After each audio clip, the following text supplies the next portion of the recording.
This session, we will not only build on the monumental achievements of the past 4 years, we will set Georgia on a path of greatness for generations to come.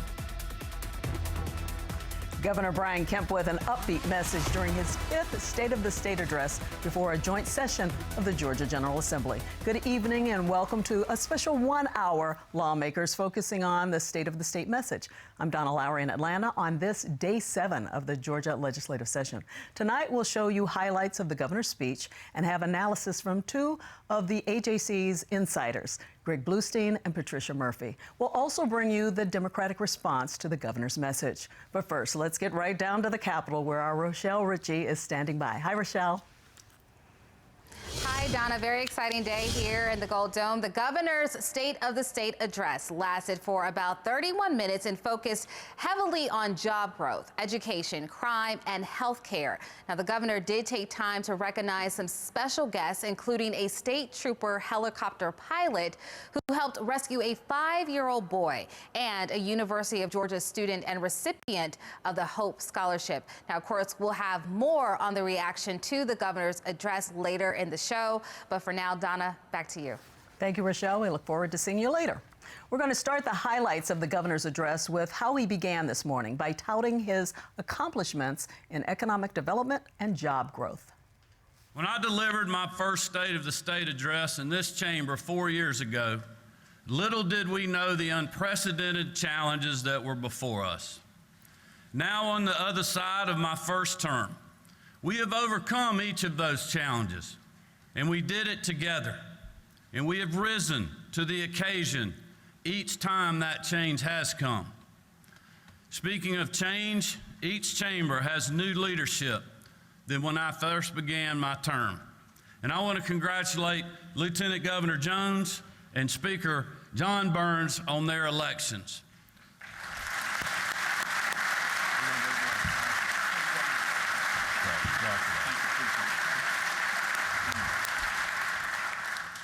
I also want to congratulate the newly elected leaders and appointed committee chairs in both the Senate and House. I also want to congratulate again my fellow constitutional officers on their recent victories. Over the last 4 years, our greatest achievements were accomplished when both chambers worked hand in hand with my office to put the people of our state first ahead of the status quo.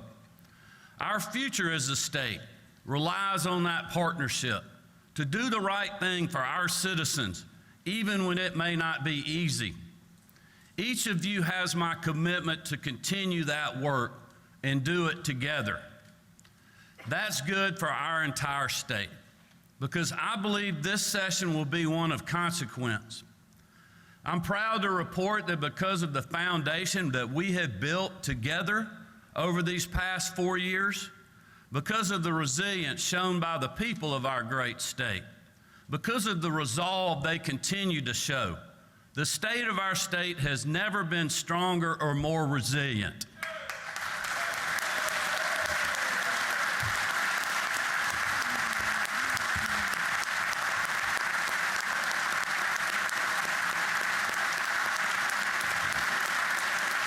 Thank you all.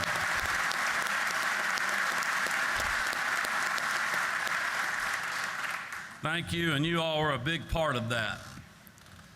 This session, we will not only build on the monumental achievements of the past 4 years, we will set Georgia on a path of greatness for generations to come.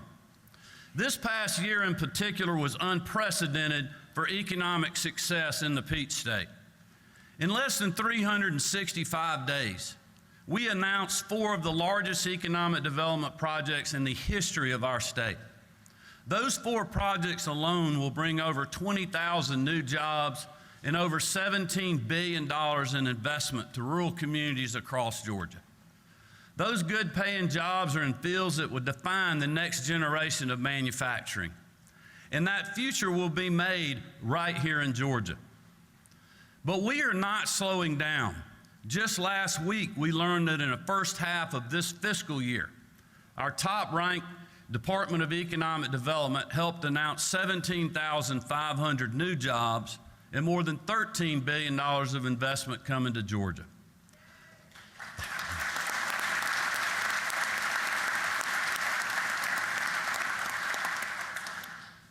And I am especially proud that once again, 85% of those jobs are coming to areas outside Metro Atlanta. And the good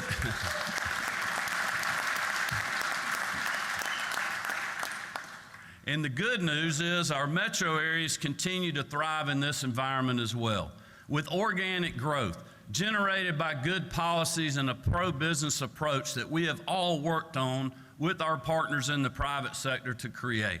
But despite all we have achieved, there's a growing risk to that #1 status, the need for more workers, and quality homes where they can raise a family in the same community where they work.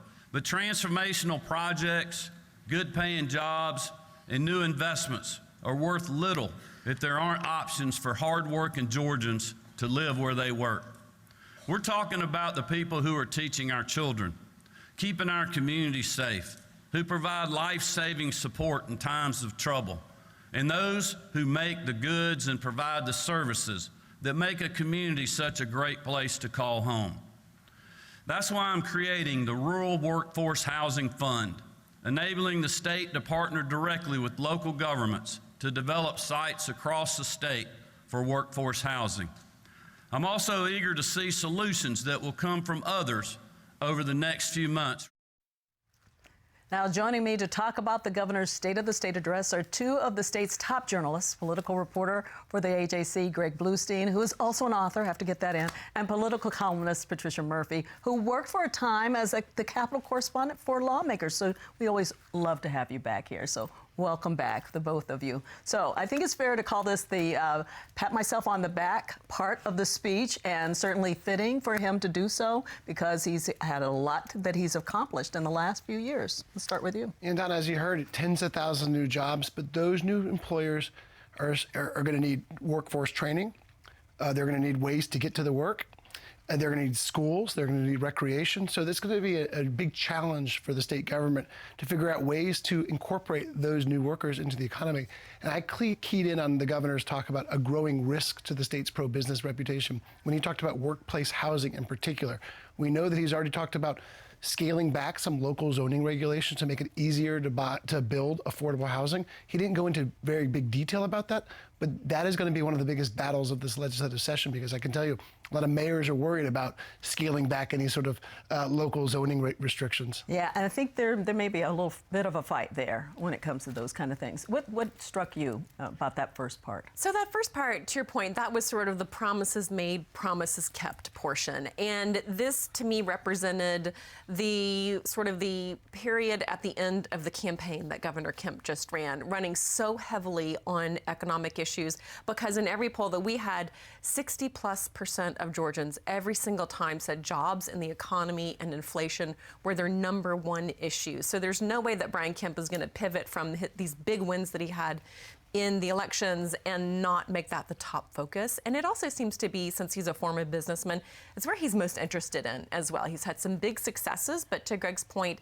and now we have to have the rest of the story. We've got these big factories coming in. They're going into hayfields, basically. Right. So now they need to stand up small cities around every one of these huge factories with housing, schools, infrastructure, roads, bridges, all of the things to make a community happen around these big wins. And so these lawmakers, while they can feel good about those successes, they have a ton of work to do, and a lot of that will require legislation over the next 3 months. Yeah, big lift. So the governor also talked today about education issues. We are putting precious state dollars where our priorities are, including every level of education to grow a generation of highly skilled workers.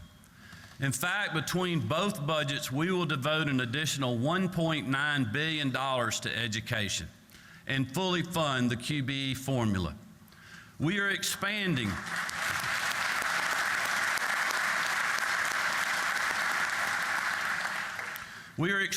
and reinforcing the workforce pipeline at every level, including where it begins, in our K-12 classrooms.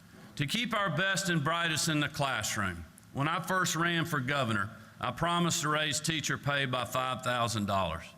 With your help, we fully delivered on that pledge. To reward those who continue to serve after the hardships of the pandemic, my FY 2024 budget proposes yet another $2,000 pay raise for teachers like Lauren.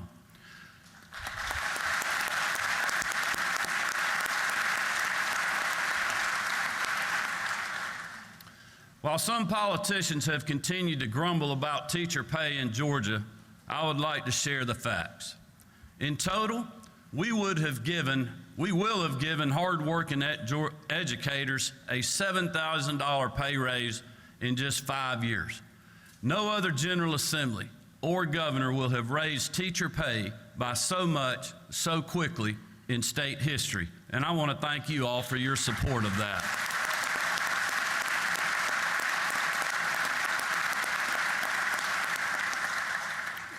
With the passage of this budget, the average teacher salary in Georgia will also now be over $7,000 higher than the Southeast regional average. But we know that teachers don't just need more pay and resources, they also need reinforcements. That's why I'm furthering the teacher workforce pipeline measures we put into place during my first term. Through the certification grants that will help paraprofessionals become teachers. With this one investment, we will add close to 5,000 new teachers to our education workforce.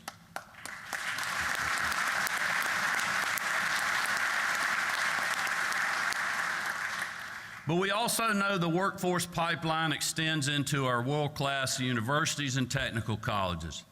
That is why, for the first time in over a decade, and in the 30th year of this program in the Georgia Lottery, we are once again fulfilling Governor Zell Miller's vision and returning the Hope Scholarship and Grants Awards to 100% of tuition. So, education, lots to unpack there. That last part, a big one, popular with everybody. What's your take? Fully funding the Hope Scholarship will be a home run with this entire legislature. He won't have to worry about that. What I thought was so interesting about the way he approached education today was he really connected it to his top priority of creating new jobs and building a workforce. And to build a workforce, you have to, first of all, have excellent public schools to tell workers coming into the state, we can educate your children. You don't need to worry about that. But they also have to have really highly skilled teachers in order to make those schools excellent. And Georgia is competing with Tennessee, North Carolina, Virginia. This is not happening in a vacuum. So Georgia needs to really race ahead and be able to tell all of these companies and all of these families and these teachers, Georgia is going to be the best place for you and your family because of the schools, not despite the schools. Yeah, education, he had to really do a big lift there. He did. And look, the Hope Scholarship change is monumental. Democrats were saying, hallelujah. Yeah. This was one of the hardest votes I've ever seen the state legislature have to make. This was 12 years ago in 2011, at the beginning of the session, where then Governor Nathan Deal said, look, Hope Scholarship money is running dry. You know, the program can't sustain itself unless there's cuts being made. So lawmakers had to cut the promise of the Hope Scholarship. Now it's being restored. Yeah, it's amazing to have that happen, and that he's going to get a lot of cachet from that. So we're going to talk about another area, a major focus area also, the state of the state was the crime and public safety message. This year, we will build on their good work by increasing penalties for those organizations required to provide resources on how to spot human trafficking and what actions are needed to stop it, but who unfortunately fail to do so. Like Marty's prior legislation, I'm sure it will receive overwhelming bipartisan support. And I also want to thank the General Assembly, again, for your support of the receiving centers where victims are now finding help and hope. This is certainly a resource that is and is still in critical need. We will also continue to take violent offenders out of our communities. For far too many Georgians, the safety of their families and homes is put at risk by the unchecked crimes of street gangs. Early in my first term, we created the GBI's Anti-Gang Task Force to take the fight to these criminals. Last year, you gave the state a new tool to ensure justice, the Gang Prosecution Unit in the Office of Attorney General Chris Carr. I'm grateful that the Attorney General and his team have already indicted over 50 gang members in just the first 6 months of standing up this unit.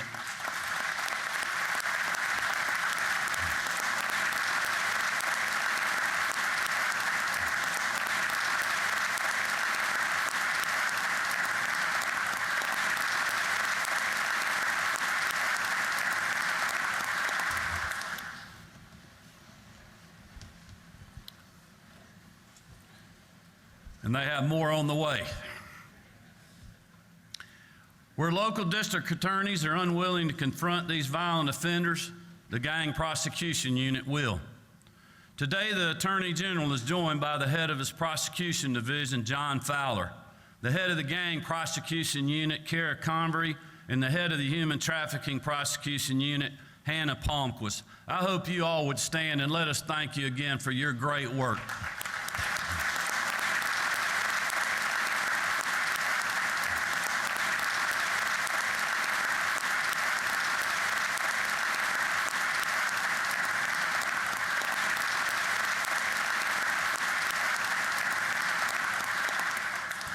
We have made great strides in curbing crime, but now this fight is entering a new phase, and law enforcement needs your help to continue to achieve success. In communities across our state, gangs are actively recruiting children as young as elementary school students into a life of crime. They are targeting the most innocent among us, pulling them down a dark path that often leads to a prison cell or a cemetery. That is why, along with the Attorney General, I'm proposing legislation to increase penalties for those trying to recruit our children into a gang. Let me be clear, you come after our children, we will be coming after you. Just this past weekend, when out-of-state rioters tried to bring violence to the streets of our capital city, State Patrol, sheriff's deputies, and the Atlanta police quickly brought peace and order. That's just the latest example. While here in Georgia, we will always back the blue. In light of this past weekend's events, when men and women in uniform are putting themselves in harm's way and literally in the line of fire, you can imagine their frustration when one of these criminals ends right back out on the street in a matter of hours, just to terrorize those streets further. I appreciate that a Fulton County judge denied bond to 4 of the 6 rioters arrested last Saturday, and gave the other 2 bonds of over $355,000, along with 24-hour curfew and ankle monitors. Unfortunately,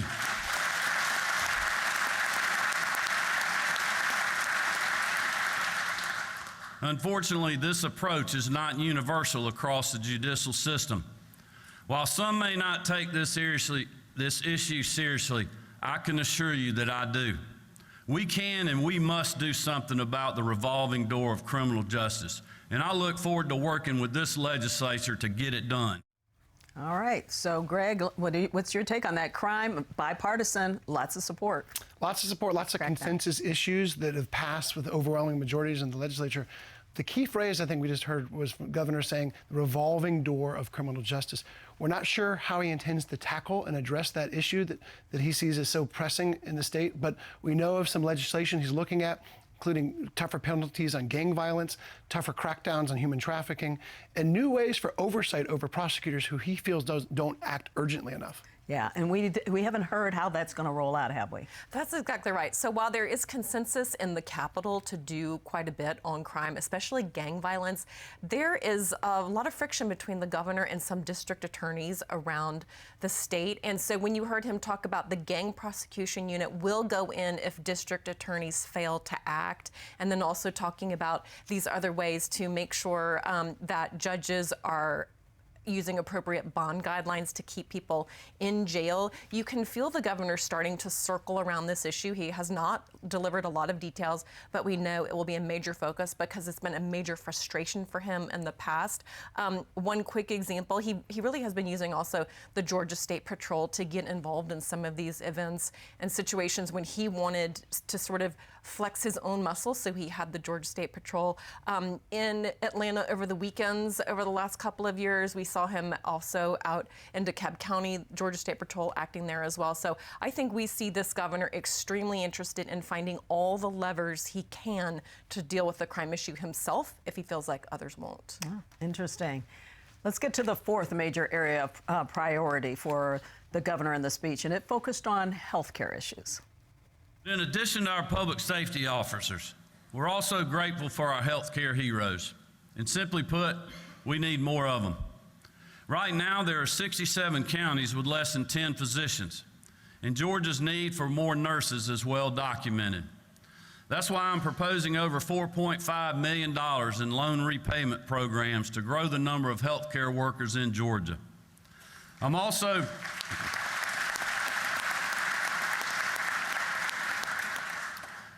calling for an additional 102 residency slots through an investment of $1.7 million. With these additions, we will exceed the initial goal number of this program. And I'm proud to report that the innovative solutions we brought to Georgia's healthcare challenges continues to bring great results. When I first signed the Bipartisan Patients First Act in 2019, no counties had more than 2 health insurance carriers. Today, 86% of Georgia counties have 3 or more. And while others have called for expanding a one-size-fits-none massive government health care program, thanks to our policies, enrollment in the individual markets has more than doubled since 2019 to over 700,000 Georgians. Thanks to our reinsurance program, we're also saving hardworking families more and more in their wallets. In fact, we've reduced premiums by an average of 12.4% across the state. That represents an average annual premium reduction of almost $1,000 a year. In rural communities, where premium prices were the least affordable when I took office, the reinsurance program has reduced premiums from 25% to 40%. In addition to these innovations, and with your help, we expanded Medicaid coverage to a full year after a mother gives birth. To support new mothers even more, my team is proposing legislation that will allow pregnant women who qualify to receive TANF benefits. Previously, they were unable to apply for such assistance until after a child was born. I know that this measure is supported by many in this chamber, and I am grateful for your backing.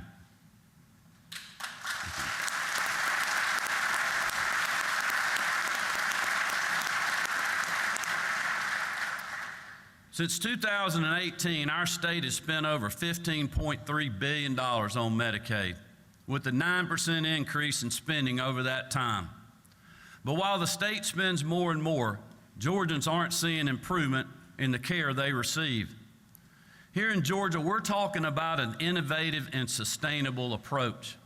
The Georgia Pathways to Coverage program was negotiated in good faith with the federal government, so that we could expand access to health insurance for those who need it the most, while also sustaining the quality of coverage. But it was the Biden administration that delayed its launch for over a year, until thankfully a judge threw out their biased objections to this innovative approach. Those are the facts. When it comes to health care for hardworking Georgians, the Biden administration would rather play partisan politics than get people insured and lowered cost. Folks, we don't have time to wait on Washington, and I don't have much patience for DC posturing.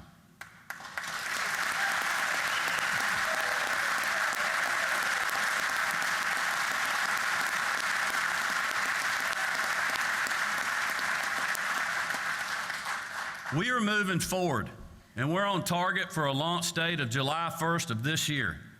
To meet that goal, I'm allocating $52 million to stand up this program and connect those in need to its benefit. Here's another fact. Upwards of 345,000 Georgians could qualify for the Pathways program and health care coverage for the first time, with no changes to those who qualify for regular Medicaid. And unlike Medicaid expansion, Georgia Pathways will not kick 200,000 Georgians off their private sector insurance.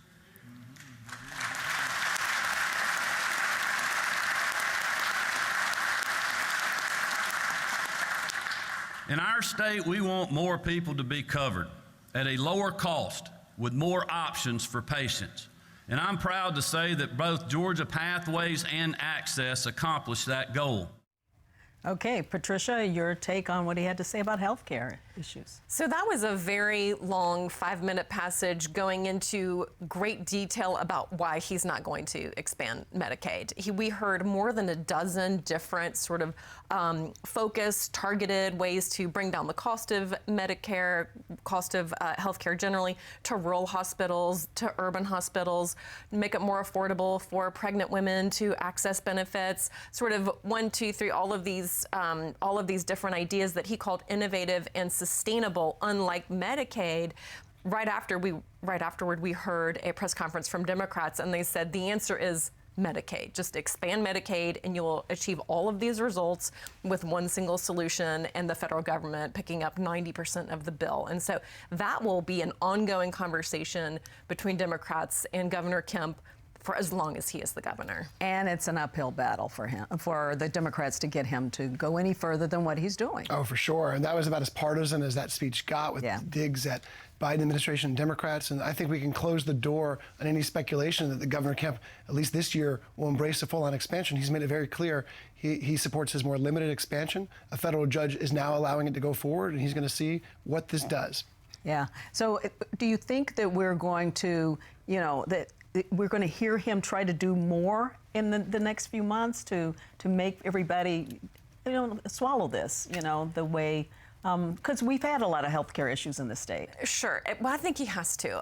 We have seen the Atlanta Medical Center close since the last time the legislature was in session. That has created a real crisis in the city of Atlanta, and we have multiple rural hospitals. The ones that are left are still really struggling. They just cannot pay their bills with the patient populations that they have. There has to be a statewide solution, and that's what Governor Kemp is getting to, but it really is a very sort of piecemeal approach, and the Democrats just want one and done. And the big thing is acknowledging those workforce issues in healthcare that exist, that they can't find. He mentioned the lack of physicians. Yeah, and there's going to be millions of dollars spent opening new residency slots, encouraging more healthcare professionals to enter the field, more hires. But look, there's a workforce shortage, and that's another big crisis. We talked about the workplace crisis of training workforce to work at these giant new factories. Well, we also have a problem with getting up to speed on the healthcare front as well. Okay, so we're going to continue with this, so you're sticking with me, because coming up, Rochelle Ritchie returns with reaction from those at the Capitol to the State of the State, plus the Democratic response as our special 1-hour Lawmakers continues.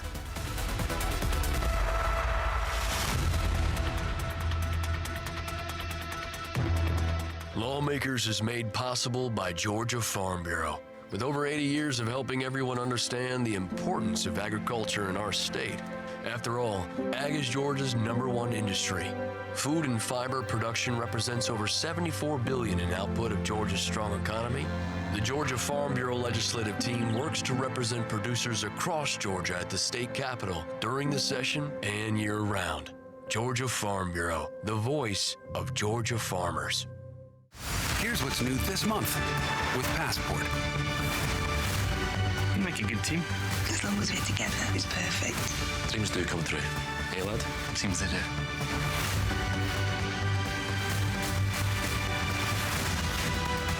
Something deeply dangerous is happening here.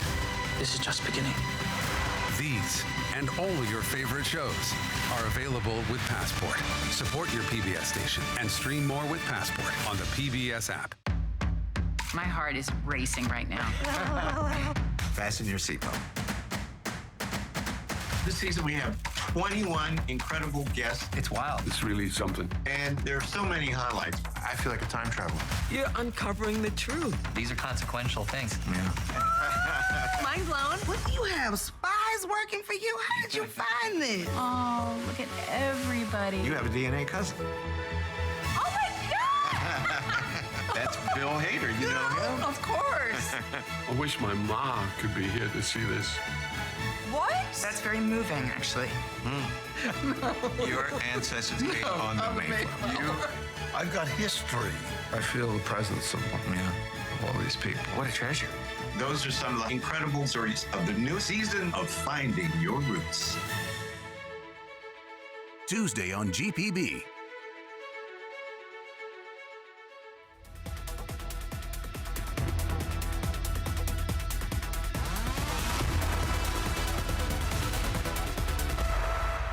Welcome back to our 1 hour Lawmakers on the Governor's State of the State Address. I'm Donna Lowry. Let's head back to the Gold Dome and our Capitol correspondent, Rochelle Ritchie. And Rochelle, you spoke to some people right after the speech.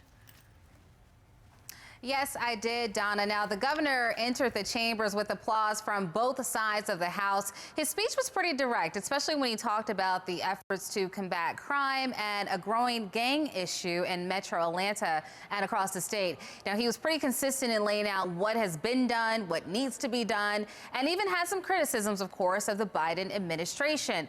Now, of course, Republicans applauded the governor's successes, especially that $6 billion surplus, while those on the left felt the governor was vague and dismissive of some of the urgent needs of Georgians. Let's take a listen. The truth of the matter is he left out a lot of stuff that he didn't do. And it's unfortunate. I mean, right now you have 500,000 Georgians who have no health care, and he never mentioned it. He talks about a waiver program. He blames Biden for not doing it. The Biden administration rightly kicked that waiver program out because it covered less people and it cost more money. And so the governor touted 9 years that Georgia is the #1 state to do business. But for 10 years, as many hospitals have closed. 10 years, 10 hospitals under his watch. And so part of his speech was good. But the rest of us are trying to figure out what we're going to do because we're struggling. Well, yesterday, I actually put on the desk of each and every member in the House a wonderful piece that actually explains the situation that we're about to go through with the unwinding of Medicare and the re-enrollment and the opportunities of pathways, like the governor said, to make sure that everyone that should be on it is there, and those who should not and who have had success are able to stand up and take care of not only themselves but their families. The key to it all is to make sure that we have enough physicians and medical providers as well. Tell me, what were your thoughts about what the governor had to say in regards to teacher salaries and resources? Okay.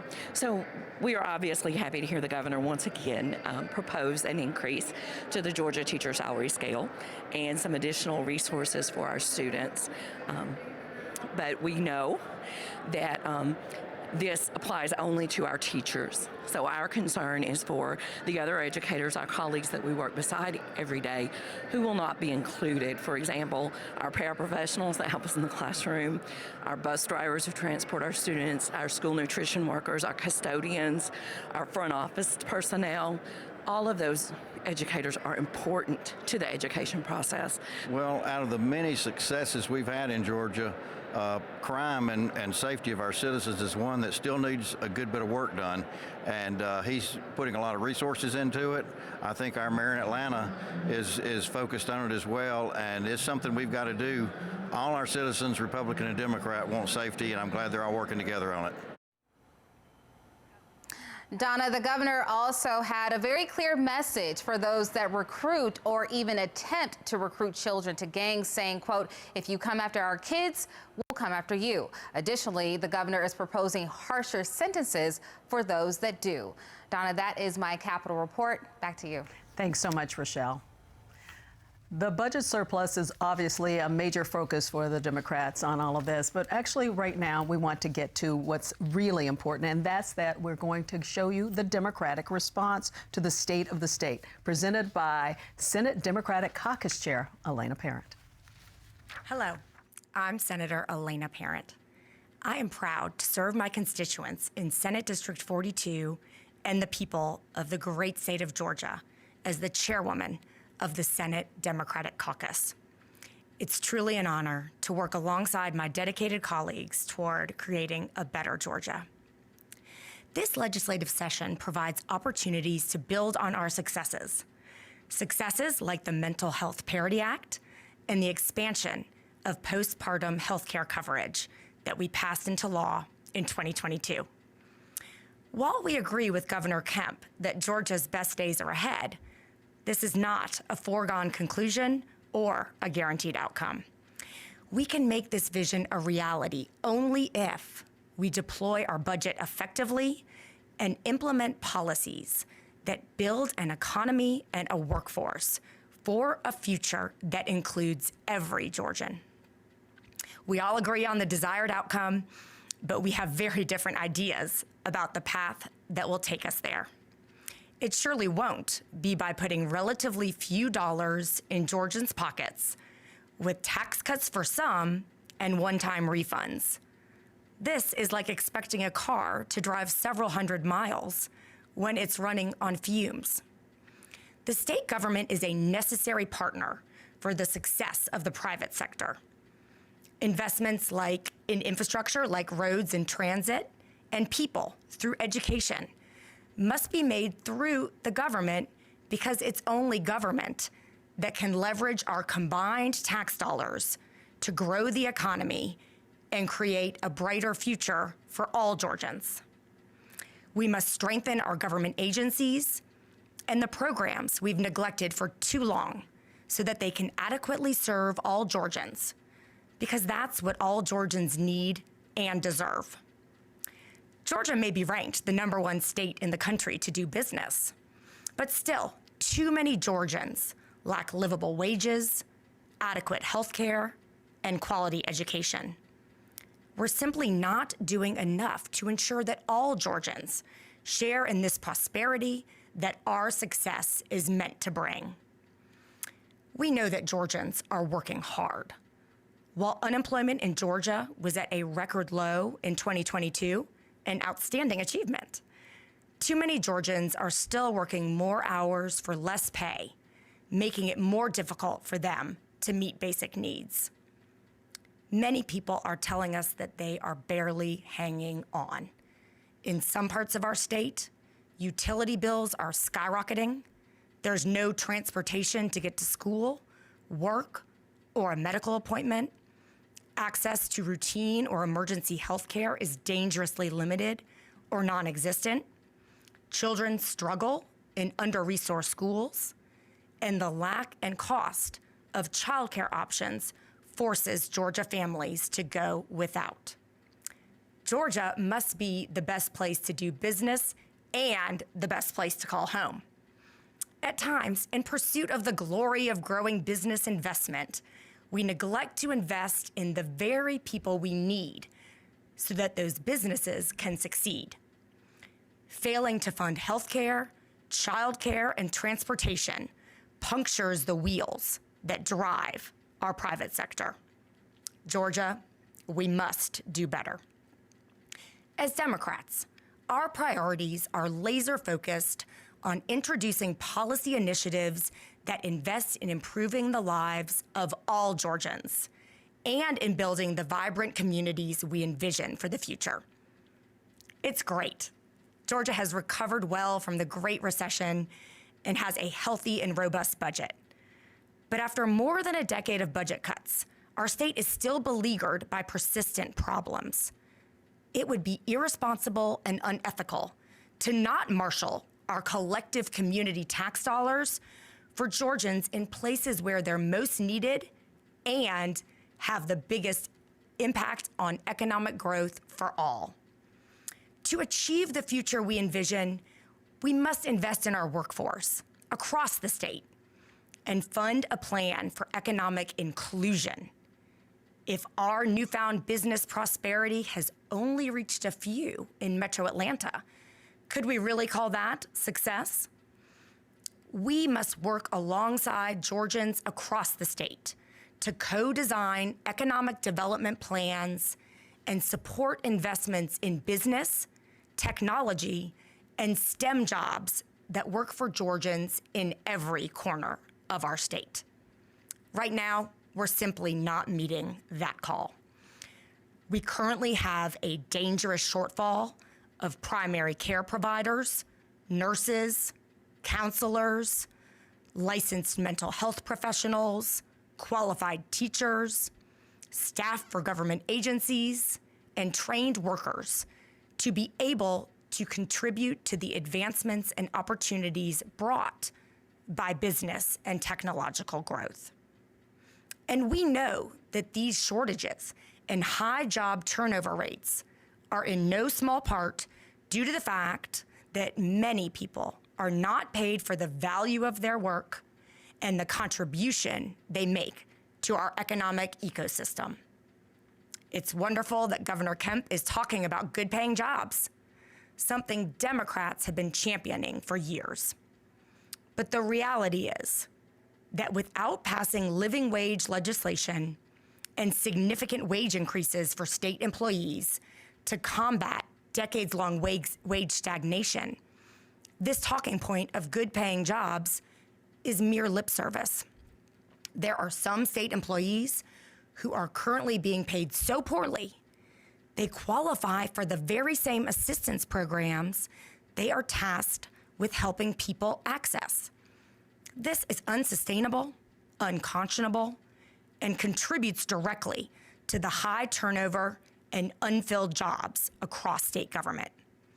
If people are barely keeping up, how can we expect them to get ahead?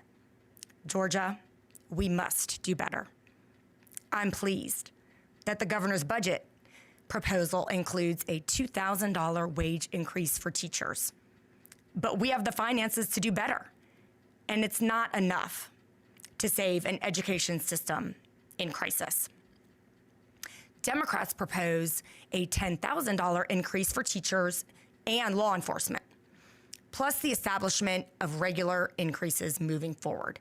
It's what these dedicated public servants deserve. The governor's budget also robs Peter to pay Paul by, for example, covering a shrinking percentage of school bus transportation expenses. What that means is that local governments then have to foot the bill and have to raise property taxes to cover the shortfall created by fewer state dollars. We must revamp the public school funding formula, invest more in transportation, and expand broadband internet. We cannot keep shifting education costs to local districts, especially in rural communities that simply cannot afford to shoulder that burden. From pre-K through higher ed, Georgians need and deserve access to quality education because it is the foundation for our state today and tomorrow. Without an educated pool of workers, we will have to compete harder to attract qualified people from other states that are doing a better job of teaching and training. How can we expect to support a strong and resilient workforce if we aren't investing in the education and resources required to get there? Georgia, we must do better. I'm grateful that over the last 2 years, more Georgians than ever before have had access to affordable health care coverage, and that we work together to make mental health a priority.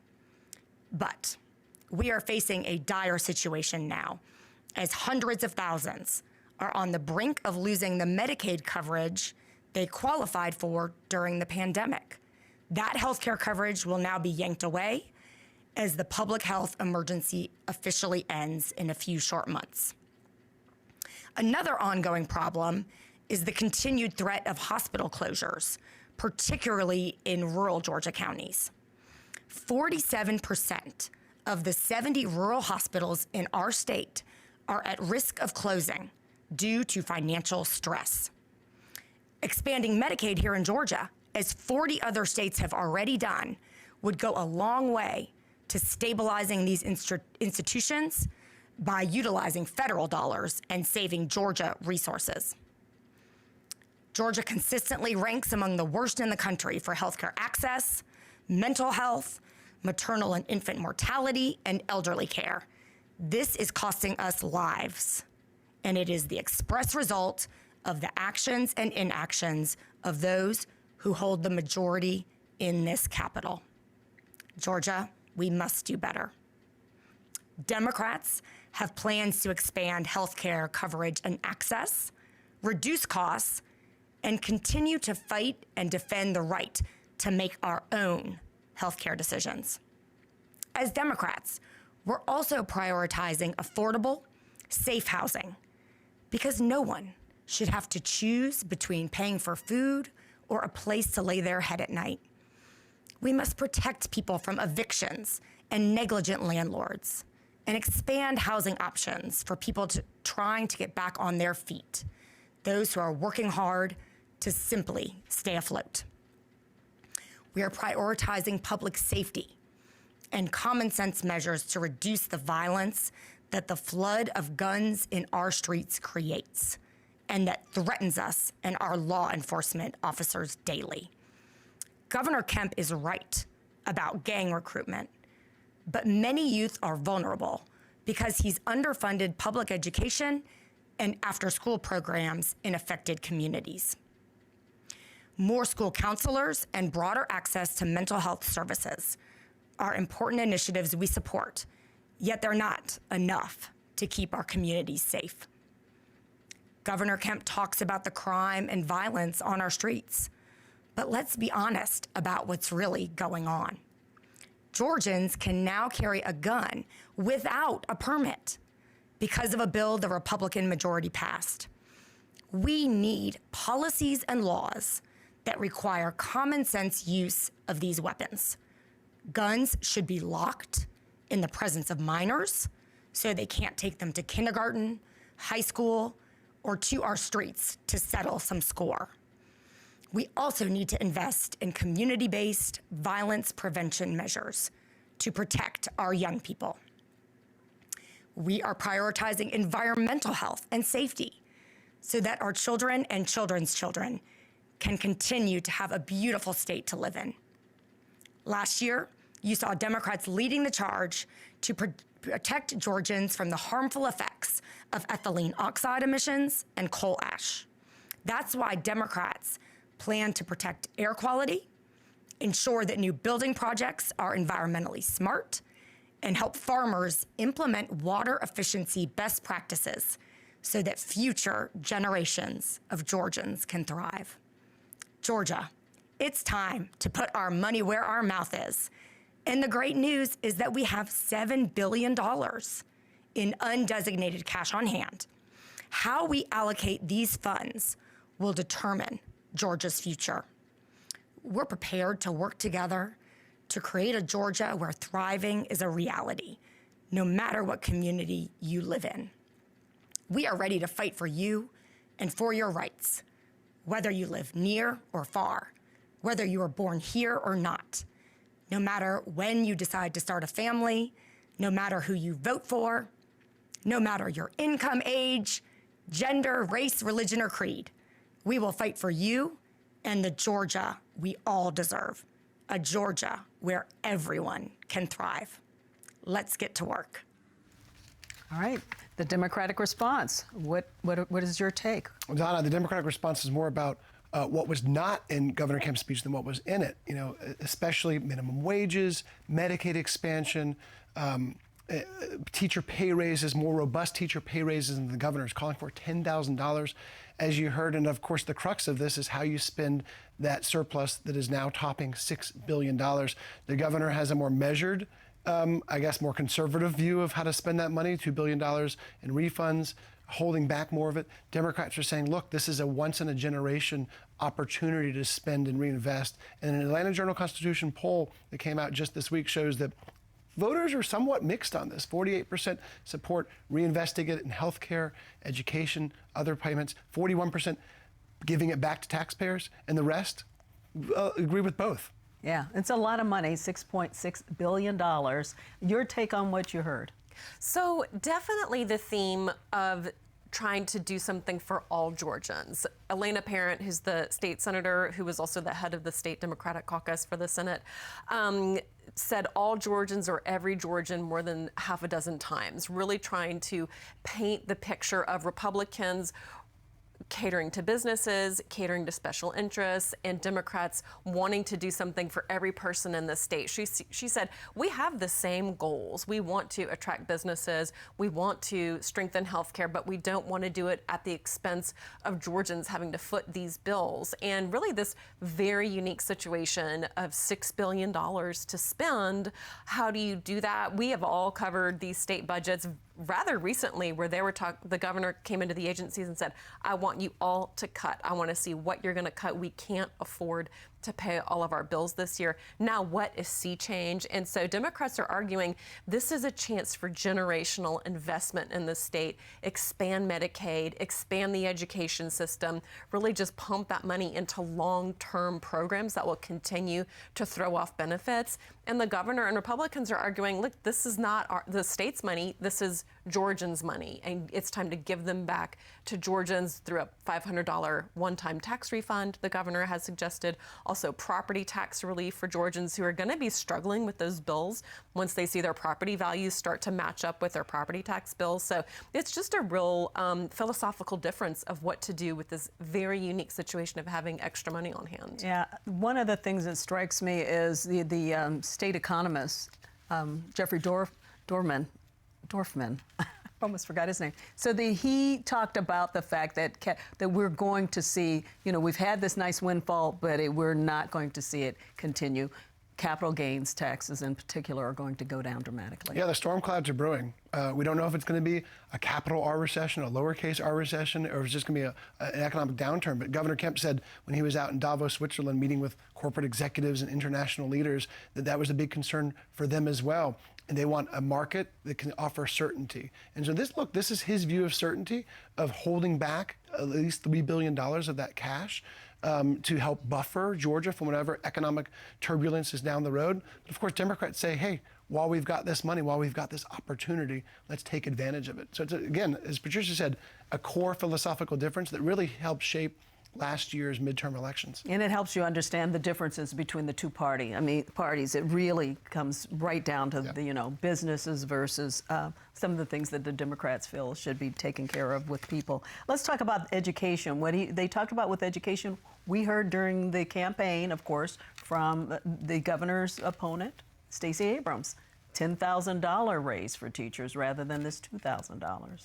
Yes, and so we're hearing Democrats echoing many of the things that Stacey Abrams was sounding off in her campaign, including Medicaid expansion and this $10,000 teacher pay raise, also for law enforcement pay raises, which is something that we heard from Elena Parent, and we didn't hear anything specific from Governor Kemp. But it really reflects the reality that all Democrats have right now is their message. They do not have the votes in the state house or the state senate to influence any of these decisions. That's the reality if the Republicans stay united, and they typically do on a lot of these kind of bigger, broader stroke issues, particularly when the governor has said, this is my priority and I'm your governor. The Republicans have the votes. The Democrats want to create the contrast and show Georgia voters over and over and over the contrast and the alternative so that the next time when an election comes around, this is the alternative they know that they have. Yeah. The crime issue, trying to crack down on certain issues, that's something that's definitely bipartisan. The approach to it is the difference. Just like the budget, it's a tough vote for Democrats to vote against, though. It's hard for Democrats to vote against the budget that fully funds the Hope Scholarship, that offers teachers and state employees $2,000 pay raises. It's going to be very hard for Democrats to vote against new crackdowns on violent criminals. Or violent offenders. We heard from Democrats saying, look, the worry is we don't want to forget about police accountability. There needs to be stipulations that call for law enforcement accountability. We can't over-criminalize. And look, this is a shift. For the 8 years under Governor Nathan Deal, we talked about criminal justice reforms, diverting low-level offenders away from prison sentences. Governor Kemp is keeping those intact, but at the same time, he's talking about new crackdowns on violent offenders. So we're going through, sort of a roller coaster when it comes to criminal justice policy here in Georgia. Yeah. How would you describe the way this session is going so far?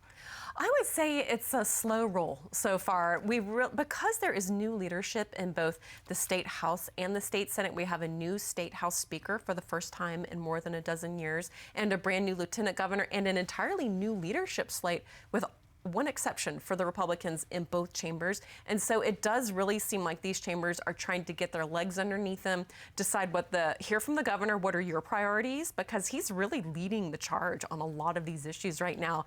And the State House and State Senate seem to be saying, okay, and where are we going to fill in the blanks? We don't know exactly who's got all the cards in the State Senate, who's calling the shots over there, how much power is the new State House Speaker going to have? He seems to have immense goodwill in the chamber. But right now, everyone seems to be sort of checking out. You see, what's the lay of the land? What can we get done this year? And so it's quite a slow start to this session. Yeah, you would agree. That's a good way to put it. I was talking to a freshman lawmaker today who was saying, when is things going to get interesting here? And I said, imagine, not that long ago, a little bit more than a decade ago, when the first major vote a lot of these lawmakers took was to gut the Hope Scholarship, right? Or to votes on to keeping hospital bed taxes alive. All these gutty issues that happened in past sessions. We have plenty of major issues to deal with, but we don't have an enormous crisis that we've had at the beginning of other legislative sessions. So they should count themselves a little fortunate. I know, it is strange not to have anything like that, and especially, I guess, coming out of the pandemic, and things seem like they're doing well, in the state. So yeah, it's different. The Capitol has been in crisis mode for years, and it really does feel like this is the first time where people are almost waiting for the first shoe to drop. Obviously, nobody wants any shoes to drop.